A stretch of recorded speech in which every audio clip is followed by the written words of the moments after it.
नाशिकचा भोंदूबाबा अशोक खरातला अटक करून आता 10 दिवस उलटले आहेत.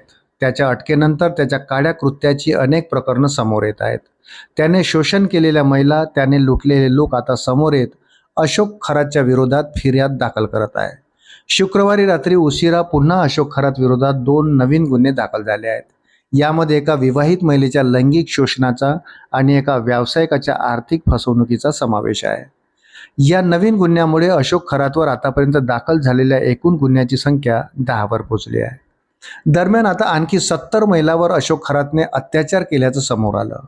अशोक खरातला अटक केल्यानंतर पोलिसांनी एक हेल्पलाईन नंबर जारी केला होता. खरातने शोषण केलं असेल तर पोलिसांशी संपर्क साधण्याचं आवाहन पोलिसांनी केलं होतं. आता पोलिसांना फोनवर फोन येत आहेत. फोनवरून व्यक्तीकडून अशोक खरातच्या अत्याचाराचा आणि फसवणुकीचा पाडा वाचला जात आहे. पोलिसांनी दिलेल्या माहितीनुसार मागील 5 दिवसात अशोक खरात याच्या विरोधात फोनद्वारे तब्बल 100 पेक्षा अधिक तक्रारी आल्या आहेत. तक्रारीमध्ये 70% महिलांचा समावेश असल्याची सूत्रांची माहिती आहे. खरात विरोधात एवढ्या मोठ्या संख्येने फोनद्वारे तक्रारी प्राप्त होत असल्या तरी त्यांच्याकडून लेखी तक्रारी दाखल होत नाही आहे. समाजात बदनामी होण्याच्या भीतीने या महिला तक्रार देत नाही. मात्र SITचे अधिकारी तक्रारदारास सुरक्षिततेची हमी देत मन वळवण्याचा प्रयत्न करत आहे.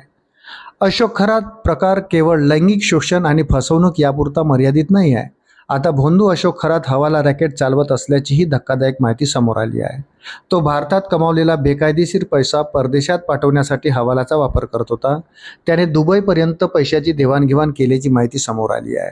यात त्याचे अनेक बडे भक्त आणि मोठे अधिकारी त्याला मदत करत असल्याचं समोर आलं आहे. त्यामुळे हा आर्थिक गुन्हा आंतरराष्ट्रीय स्तरापर्यंत पोहोचण्याची शक्यता असून SITला याबाबत सबळ पुरावे मिळाल्याची माहिती आहे. अशाच नवनवीन अपडेटसाठी व्हिडिओला लाईक आणि चॅनलला सबस्क्राईब जरूर करा. धन्यवाद.